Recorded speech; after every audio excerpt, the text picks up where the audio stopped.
How a wedding dispute made me go no contact with my dad's wife.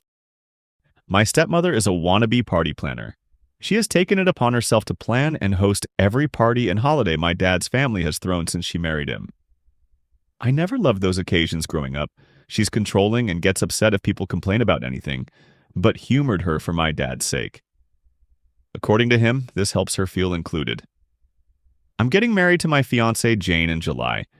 We got engaged in early 2021, but Jane ended up getting pregnant a couple months after that, and we decided to postpone the wedding to focus on our son for a while. So we've had a long engagement. My stepmother has tried to hijack our wedding plans from day one, complaining, contacting our planner, showing up unannounced to Jane's dress appointments, etc., and we have repeatedly asked her to stop. Dad wants us to humor her, but she's clearly resentful of the fact that she's not hosting the wedding, or being labeled mother of the groom in invitations. Besides our baby boy, we also have Luke, 4M, Jane's paternal half-brother.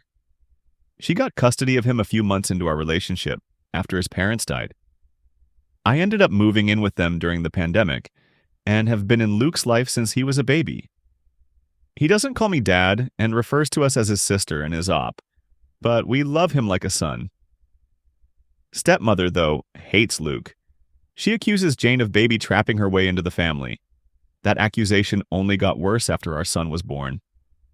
My dad gets along with Jane and adores the kids, but stepmother demands him to refuse babysitting Luke, so we don't leave the kids with them often. Instead, Jane's brother and Syl usually watch the kids for us, as their children are close to ours in age. We had a thing last Sunday, and my Bill was out of town with his family. Jane's other siblings live in different cities, as well as my mom and sister. My dad agreed to babysit at our place, and we left. We came back to find both kids crying, stepmother screaming, and Dad weakly trying to calm everyone down. Apparently, Luke had told stepmother that both he and our son were going to be our ring bearers, and she went ballistic. She screamed that she wasn't going to allow that because he wasn't family. She then made me need to include the trigger warning when he started crying. His lip is still split. She'd never gotten to this point before. We immediately banned her from our house and from our wedding. Dad is fuming and has said he's not going without her. He's also convinced half of his side of the family, by severely downplaying what stepmother did, to boycott the wedding as well. This includes my stepbrother, who fully agrees with his mother no matter how many times I try to tell him the truth. Me and Jane are refusing to budge, but many of my cousins who aren't coming anymore are asking us to reconsider. Pretty much all of Jane's family agrees with us, but one of her aunts has suggested that maybe stepmother is acting out because she doesn't feel welcomed by my family. I've honestly had it with my family enabling her behavior. I love my dad and really want him at my wedding, but I am more than willing to go and see if it means protecting my family. I think I accidentally deleted the paragraph where I mentioned this, but we did press charges. We took Luke to the pediatrician the next day and gathered every piece of evidence we had. Not only did we have pictures of Luke's face, but by some miraculous strike of luck, we also had nanny cam footage. Some commenters were right to assume that my SM hadn't been invited to our house, but my dad hasn't really gone anywhere without her in years, so we took precautions. We didn't expect her to actually do anything this awful, but we've never trusted her with the kids. The physical attack happened off camera, but there is some footage of her screaming and Luke crying before and after the event. She now has a child abuse charge on her rap sheet. We wouldn't let her get away with this. Edit 2. There is a lot of additional info I want to add. I'll try to respond to at least some of the comments. I did not expect the amount I've gotten so far. But all I'll add for now is that Luke is okay. The visit to the pediatrician happened the day after. He already had a counselor. Jane was pretty traumatized when her dad and stepmom died, and was worried it would rub off on him, and will continue treatment. We've been hugging and pampering him a little more than usual, too. He's still upset, but is already doing much better. Update entitled Stepmonster got herself banned from my wedding. I want to thank everybody who took the time to read and/or comment on my previous post. It's been a tough week, but it's always great to know that people care. I haven't been able to reply to every comment, but I will try to address some in this update. This might get a little long. I'll start off by saying that me and Jane are going NC with my dad and SM. We haven't really spoken to either of them since the incident. and I don't plan on being the one to reach out. Any communication between us is being handled by my younger sister. She's completely on our side, but will remain in low contact for the time being. I've decided to adopt Jane's way of dealing with people she cares about. Forgive what's apologized for, but never forget. Basically, if Dad or SM ever truly understand what they did wrong and sincerely apologize, we're willing to forgive them, even if begrudgingly so. But we will never ignore or let them forget what they did to our family. And for the time being, neither of them will be allowed near Luke, our baby, and any other kids we may have in the future, even if we do forgive them. As for the rest of my family, I read a lot of comments suggesting that I post pictures of Luke's face as well as the nanny cam footage. I'm not very active on social media, but even if I was, I'm not comfortable exposing my injured preschooler like that, especially given that nothing on the internet ever truly goes away. I also decided not to share the pictures with my family unless truly necessary. I should probably mention that while my family adores my dad, most of them aren't very fond of SM. She had 2 failed marriages prior to meeting my father, the first of which resulted in my stepbrother, and he cheated on his then-girlfriend to be with her. My family loved that girlfriend and disliked SM right away. Not only has she been controlling and manipulative since the beginning, she's also tried to force her way into the family matriarch role by any means possible. Taking over planning duties for every family event was her favorite way to do it, because of all the attention and compliments that come with it. The main reason why I hated these parties growing up was because she'd always find a way to make everything about her, including Christmas and mine and my sister's birthdays. The rest of the family felt neutral about it, but they never liked her. With Luke, it was different. Most of my relatives didn't meet him until COVID restrictions got looser, and by then he was 2 years old. He's a bright and genuinely lovable kid, and there weren't really any other small children in the family, so everyone immediately started cooing over him. The way I see it, SM got upset that Jane and Luke were accepted by my family so easily compared to her experience, and that's why she resents them both, but I can't confirm that. She was also mad that, aside from not being the planner, she would have absolutely no involvement in the wedding party. She tried to pressure us into letting her officiate. One of Jane's best friends was offered that role a year ago. Making stepbrother my best man, he wasn't interested, and I'd already gotten my best friend. Or asking her sister's daughter to be our flower girl, we'd promised Jane's 3-year-old niece. Also, her sister's daughter is 15 and doesn't know us. She also tried to convince us to let my dad walk Jane down the aisle since her father's gone, but her eldest brother, the Bill I mentioned in the first post, had already been enlisted. SM was disappointed that my family wasn't as involved in the wedding as Jane's, and kept making comments about how that would never happen if we put her in charge. All of that being said, there is nothing that can excuse being that awful to a child, especially if it really is the petty jealousy that I suspect. Because I haven't spoken with my father, my sister has been keeping me updated on what he's been up to. As I found out through her, the story my dad and SM told the rest of the family completely erases Luke's injury and the abuse charges. It insinuates that me and Jane banned them because we got annoyed with SM and decided to take it out on my dad as well. Because most people already disliked SM, explaining what actually happened that night wasn't hard, and most of the relatives that I actually wanted at the wedding have apologized and are berating my dad as well. The people that didn't believe us, as well as those saying we overreacted, have been told they are not welcome in our home anymore. Those are mostly people from my dad's generation, so I can't say I'm surprised. But the realization that they are so biased they're willing to protect a woman they hate after she hurt a child, just to make my dad happy, has reassured me that I don't need any of them in my life. Stepbrother is still in denial. He refuses to believe his mother could hurt a child, even with all the evidence we have. I have to admit I understand. I love my mom too, but that doesn't mean I'd excuse his obliviousness. So he's banned too. It sucks because we were close growing up, but I don't regret it. Besides, Jane has 3 other siblings besides Luke. The older Bill, a twin brother, and a younger sister, and I'm closer to them than I ever was to him. Speaking of Jane's family, they're all furious over what happened, and have been extremely supportive of us. Jane's maternal family basically adopted Luke after she got custody of him, and have called frequently to make sure he's okay. We did manage to save some money with everybody we uninvited, and have decided to use it to help Jane's cousin. She lives in a different country and was previously unable to come to the wedding, so we're paying for her plane ticket. Luke has gotten much better and is almost completely back to being the sunny child he's always been. The split lip was shallow. It's healing slowly but didn't require any stitches. We sat him down a few days ago and explained that my dad and stepmonster wouldn't be around anymore. He really liked my dad, but understands that he and SM are attached at the hip. He's clearly scared of her, but we're doing our best to make him feel safe. Me and Jane have reassured him that he is family, we love him, and no one will ever change that.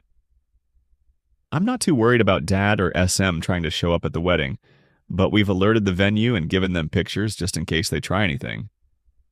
Better safe than sorry. Some people brought attention to the fact that SM is a hypocrite for saying Luke isn't family. I agree for obvious reasons. Her main excuse for pretty much everything she does is that she doesn't feel like my family welcomes her. Dad has been guilting me to take part in everything she plans by reminding us of that for as long as I can remember. The way he continues to make excuses for her without realizing this is basically a case of the pot calling the kettle black, except Luke actually is family, is what has made me accept that. While I will always love my dad, it's not healthy or safe for me and my family to be around him anymore. It hurts to know my son won't have his only remaining bio-grandfather in his life, but he has two amazing step-grandpas to make up for it. For now, I'm sad but satisfied with how things have turned out. I don't like to complain about my life. It's a mess, but a beautiful one. I love my fiancé, I love my kids, and I'm lucky enough to love my job. We're happy. I'm not letting anyone ruin that. To whoever was annoyed at my censorship when posting on IDA didn't work out, Jane suggested I make the writing less explicit. I'm not used to Reddit yet, so I might have overdone it a little bit.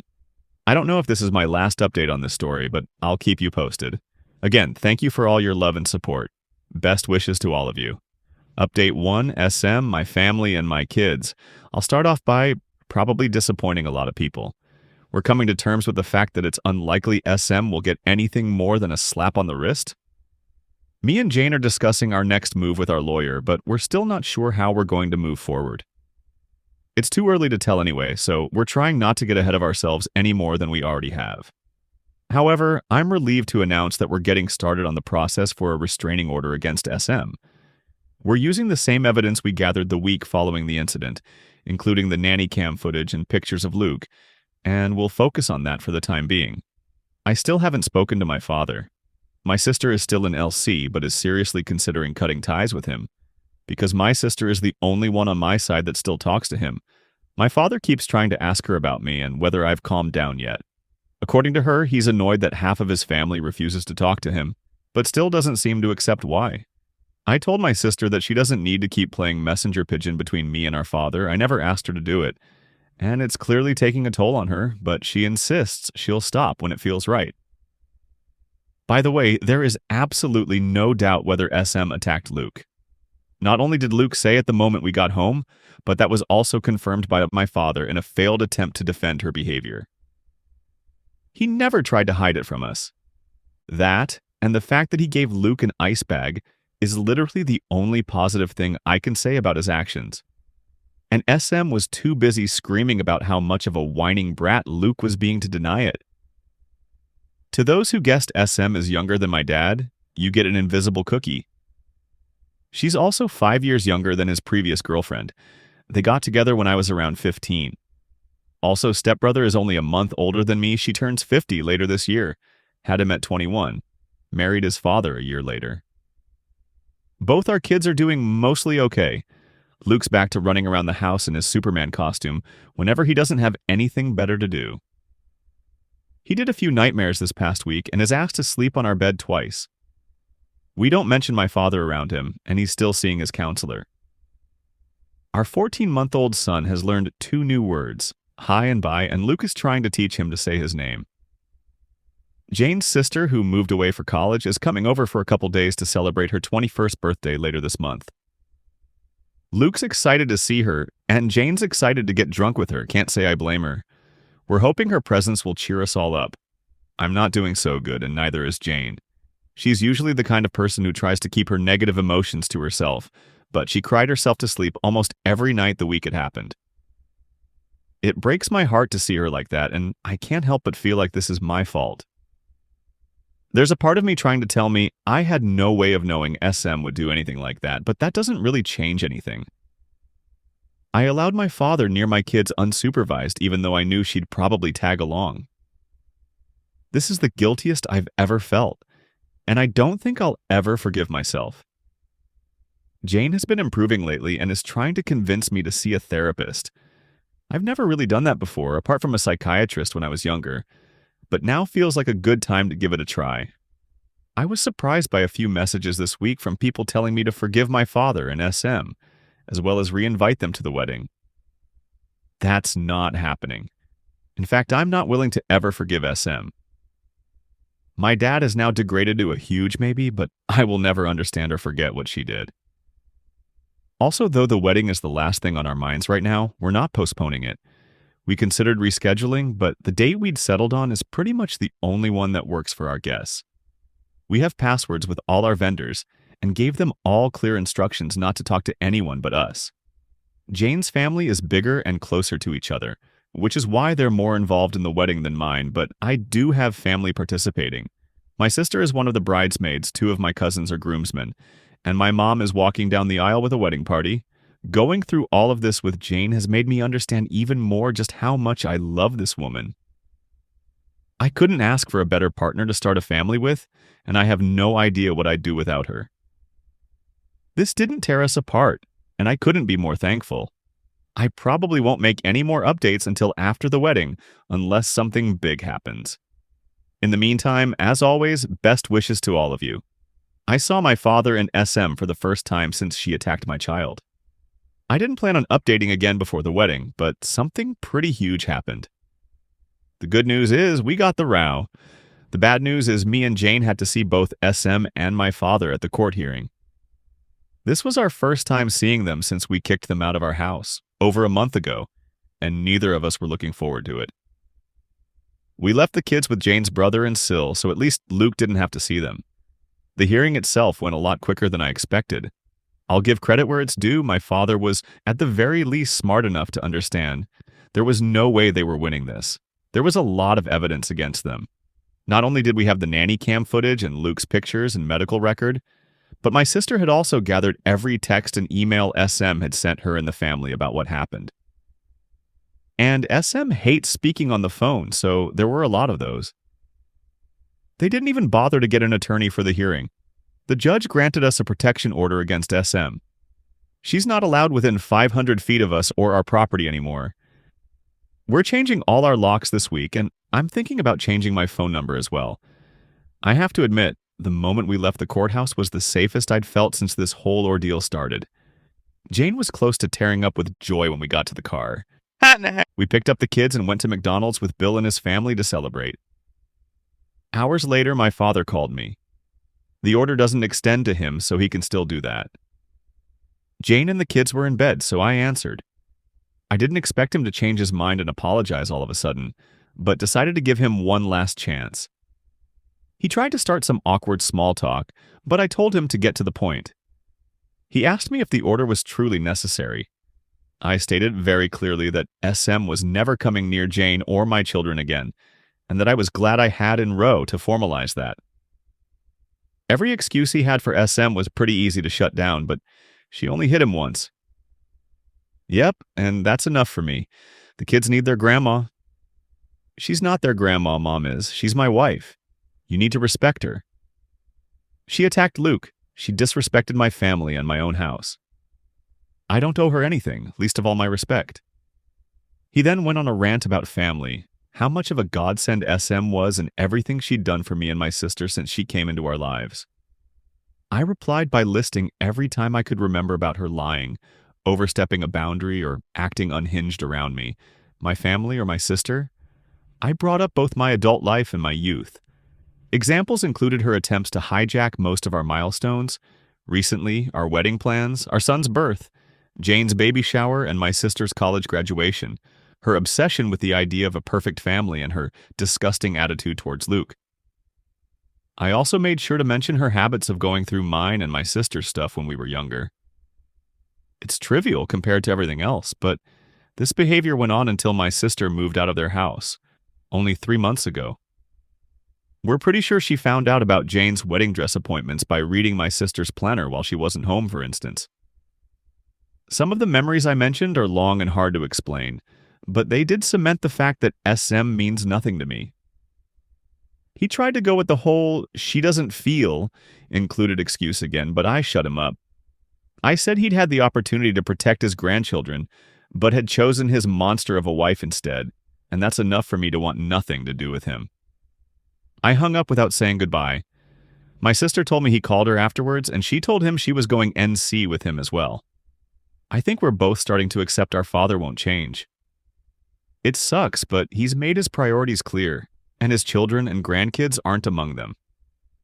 For now, that's it. Now that they're fresh in my mind, I'm thinking about sharing some of the stories I reminded my father of, but that's going to take a while. Until then, as always, best wishes to all of you. Update 3. Stepmonster tried to hijack our baby shower. I mentioned in my last post that I was thinking about sharing some stories from before I finally got in row against my lovely SM and went NC with my father.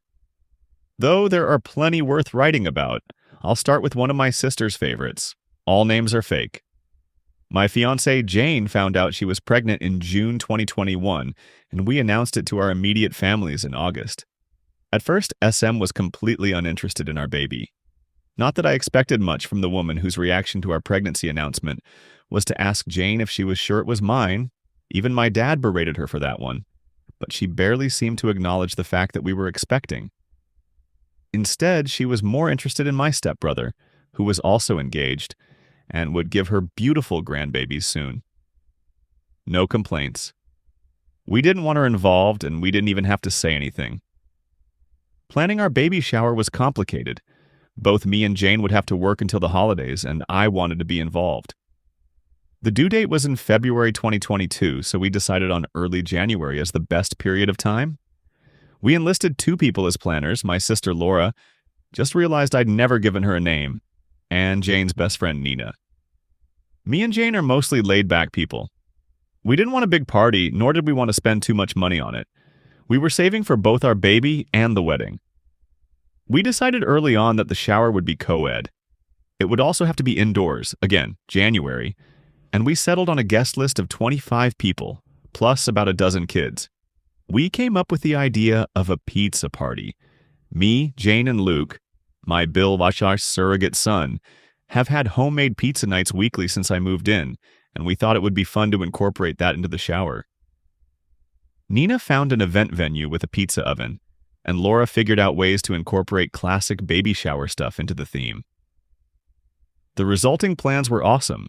Make your own pizzas, non-alcoholic drinks, and plain bodysuits for the kids to customize. Nina and Laura mixed pizza decor with baby decor and found pizza-shaped sweets. It almost seemed messy, and I was surprised they made it work, but we loved it. Most of the planning was finished by the middle of November. Well, later that month, my stepbrother's fiancée left him for her ex. They'd been together for 4 years at that point, and it was both sudden and traumatizing for him. He was devastated. SM then realized the grandkids she dreamed of would take longer to come than she'd thought. So naturally, without her son's milestones to obsess over, she moved on to mine. Suddenly, SM went from aloof relative to excited grandma-to-be. Facebook posts, tacky promoted to Nana shirts, the whole nine. At first, we were too busy finishing things up at work and getting ready for the holidays to worry about that, but it didn't take long for her to start pestering us about planning the baby shower, as well as a gender reveal. We denied the possibility of a gender reveal party. No offense to those who like them, but we don't. Plus, we had decided to wait until birth to find out the sex. SM tried to get us to find out and tell her as a Christmas present, but we didn't. We also denied her the baby shower she told my father, and he told Laura into letting SM help out with the plans. She was still living with at the time, so she didn't have much of a choice. She called Nina, and they met SM for coffee.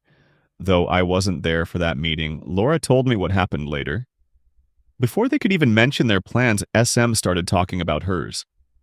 According to Laura, she pulled a shockingly thick binder, complete with the words, "Oh baby." On the cover, colorful tabs and pieces of fabric poking out from her bag and skipped to the shower section. It was short compared to the rest of the binder, but still long, and it was all to describe her one and only baby shower project. Laura sent me pictures and, oh boy, I'll give her this. It looked like the most Instagrammable baby shower ever. That being said, it was also barely functional and obviously expensive. There were balloons, oversized teddy bears, giant alphabet blocks, and cringe-worthy signs everywhere. SM was going for pretty over-cozy, with uncomfortable chairs and some fancy food ideas that didn't look edible. Most of them had soft cheeses, which Jane couldn't eat. The color palette was just 3 different shades of pink with gold accents. We'd be fine with a pink baby shower if it at least tried to mix things up a little, but SM's pictures looked like Barbie had puked all over Hello Kitty's birthday party. When Nina tried to remind her that we didn't know the sex, SM said she just knew that it was a girl. Spoiler alert, it wasn't. SM also wanted an all-female, child-free party with fancy caterers and alcohol. She had written down a guest suggestion list containing some of her closest friends. Neither mine nor Jane's moms were on it, and planned party games no one had any interest in trying out. Basically, the only thing everyone could agree on was to hold the party indoors. Laura and Nina weren't given an opportunity to show her their plans until she was done. Once they could, they explained that, while they could find a way to incorporate some of SM's ideas, they'd already settled on the pizza theme. She tried to protest, but Laura stated that it was kind of them to even offer that, as the shower was a month away and we'd already greenlit their plans. SM even called me to try to get them to change their minds, but I just repeated their words. My dad had found out he couldn't come to the shower, so he didn't get a say in anything anymore. The holidays came around, and the subject was dropped. SM seemed to be okay with the pizza party. Nina managed to pair some of the pink decor she'd wanted with matching blue stuff, and even added one of the huge teddy bears. She passed forward to a week before the shower. Jane was almost 8 months pregnant. Everything had been bought, all guests had RSVP'd, and pretty much anything was ready to go. The shower was set to start at 7 p.m. SM, offered to get to the venue earlier to prepare everything.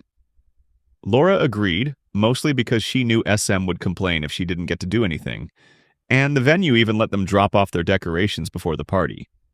Me and Jane promised to get there at 6. 2 days before the shower, however, the venue called Nina.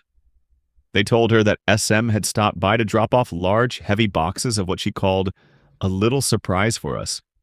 She'd informed them that she planned on showing up at 3:30 p.m. to start setting it up. They were calling to reinforce that the venue was only booked past 4 p.m. since SM almost threw a tantrum when told that. All of the decor was still at Nina's place, so she called Laura to check if they'd left anything with SM. Thankfully, my sister is both smart and used to this shit, so she drove to the venue the next day and asked to see SM's boxes.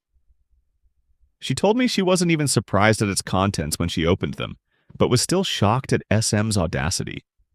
All of the boxes were filled with pink, frilly decorations. Some of them seemed to be the exact same items SM had initially shown Laura and Nina. The signs, the balloons, the placemats, everything. Laura realized that's why SM intended to get to the venue earlier, to set up the baby shower she'd planned and pretty much force us all to party in Barbie hell with her. She called Nina to figure out what to do. Neither of them could come at 4 p.m., so it was almost inevitable for SM to get her way. The most obvious solution they came up with was to throw everything away, but Laura had a better idea. That night, they called me and Jane. Hey, want to destroy a party in 2 hours? Laura got home and invited SM to go to a salon with her, lying about having coupons. SM agreed, and they planned on going right after SM was done preparing the baby shower. In 4 p.m. the next day, SM got to the venue. She was done setting things up by 5, I'll admit. The woman is fast, and quickly left to meet Laura at the salon. Once they were together, Laura texted Nina that the coast was clear. At that, me, Jane, and Nina went to the venue. Sure enough, SM had prepared her party. To make this shorter, I won't describe it, but I will say it was so pink it almost gave Jane nausea. For the next 2 hours, Laura distracted SM at the salon, while the three of us quickly took down every piece of decor SM had put up and replaced it with the pizza party stuff. We set up the activities, made up the tables, and put every pink item we found back in SM's boxes. It was actually really fun. We were done only minutes before the shower started. A handful of guests arrived before SM did, so I barely saw her all night. Laura told me that when they got there, SM's jaw dropped as she tried to make sense of what had happened to all her pink decor. My sister just smiled, whispered, "Nice try," in her ear, and went to help Luke customize a bodysuit. Overall, the baby shower was everything we'd hoped for. Our friends were there, people had fun, and we had a ton of pizza. So I didn't really care that SM spent the whole party literally sulking in the corner. Nina did catch her trying to put little pink bows on top of the cupcakes, but she quickly shut that down. I give Laura and Nina full credit for saving the day. SM's interest in our baby quickly died after that. She stopped wearing her Nana shirts, didn't come to see us at the hospital when he was born, and refused to even acknowledge that he was a boy until she met him weeks later. Up until we went NC, she was a very loose definition of the word grandmother. I couldn't be more grateful my son will never know her. Edit, the baby shower was at 7 p.m. because it was the only time that worked for everyone. That included the venue because it was booked for the morning, and we needed time to set things up. I had a small child there. All the others were at least 9. Most of the parents there left early on, too. Also, though it wasn't child-free and we were prepared for everyone we'd invited, not everyone on the guest list was able to come. Update 4. Stepmonster is gone, and I think it's for good. After being engaged for over 2 years, me and Jane finally got married last Saturday. We're still getting used to calling each other husband and wife, but we'll get there. Hopefully. The wedding was awesome. The kids had fun, our extended families finally met, and we danced so much I could barely stand the next day. Luke took his ring bearer duties seriously and held my son's hand as they walked down the aisle. Besides my aunt getting shit-faced and being let out on a wheelchair, which I already thought would happen anyway, everything went according to plan. It's been 4 months since we got the row against SM. Things have been mostly quiet, and I wouldn't have it any other way. Except completely quiet, but we can't always get what we want. I never really worried about SM showing up at the wedding, especially after the row. It's literally illegal for her to come close to us, and we made it very clear that if she tried, we'd call the cops right away. My friends still warned me to take safety measures, most of which I did. SM didn't show up, of course, but I'm a strong believer that any money spent on security is well spent, so no regrets on that end. My stepbrother and I wished each other happy birthdays, and he also texted Jane on hers back in June. That's the only contact we've had during these months. He knows that the door is still open if he wants to apologize. My dad has given up on trying to reach me. We haven't spoken since April. He's still trying to talk to my sister for some reason, but she's ignoring him. A few days after she went NC with him, they had a huge fight over the phone about SM's treatment of us over the years.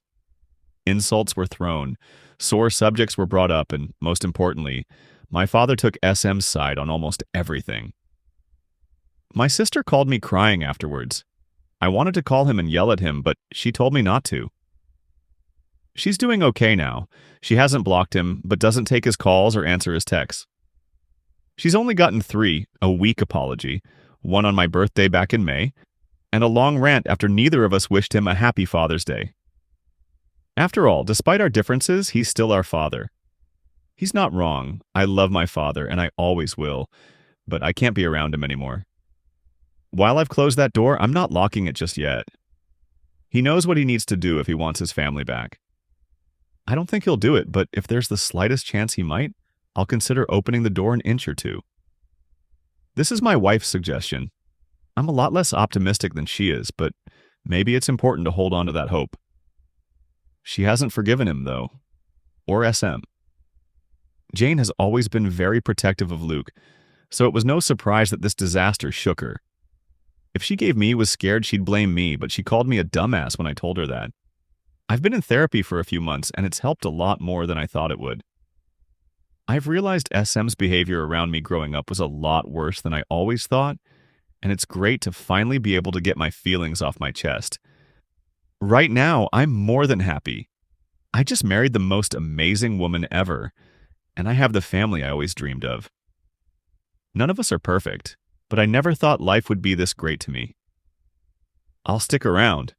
Reddit is a lot more than I expected, but I can sleep peacefully now, so it's safe to say this will be my last update on this. Thank you all for the kindness and advices you gave me these months. I could have never expected the support I got from you guys, and I can't begin to describe how helpful it was. Seriously, thank you all. Okay, I updated too soon. I didn't want to write another post, so I'll just add this here. My stepbrother called me earlier today. Apparently, he and SM had a fight and he wants to meet up. I agreed as long as it was just the two of us. We're meeting up for coffee on Wednesday. I have no idea what to expect, but even if he does apologize, I need to know he understands how and why he let us down. Edit 2. I rescheduled the meetup. With me and Jane Wood leaving for our honeymoon on Friday, I decided that no matter the outcome of my conversation with SB, I didn't want to spend the whole trip thinking about it. He understood, and we're going to talk when I'm back. Final update, Stepmonster and Stepbrother. Hey guys, I've been away from Reddit for a few months, due to some stuff at work. But a lot of people have been messaging me about my stepbrother, so I want to give you a small update. I've been busy and tired these days, so I might gloss over some details. Feel free to ask me anything. I first met my stepbrother for coffee back in August. He'd had a fight with SM and the row was brought up. She'd lied to him about some details, accusing Luke of picking on my baby, bad-mouthing Jane, and more, but this time, he managed to force her to tell him the truth. My stepbrother started to reevaluate his relationship with his mother. After talking to his therapist and his friends about it, as well as the way she'd raised him, he finally accepted I wasn't exaggerating about what she did to Luke. He wanted to talk to me back in June, but didn't want to distract me and Jane from the wedding. Me and my stepbrother spent the last 4 months working on rebuilding our relationship. We've been meeting for coffee or lunch and discussing his mother and what she did to our lives and my kids. Jane started joining us in October, and the kids saw him again for the first time 2 weeks ago. Things were awkward between us for a while, but we're good now. He's also making amends with my sister. In early November, he completely cut contact with SM. Jane and the kids are doing amazing. Luke turned 5 in September, and our baby will be 2, holy crap, in early February. We're spending the holidays with Jane's family in Brazil, while my stepbrother stays with his girlfriend. Things are great, that's all. I'm signing off for now. I'll let you know if anything happens. Happy holidays, everyone. Best wishes to all of you. Thank you.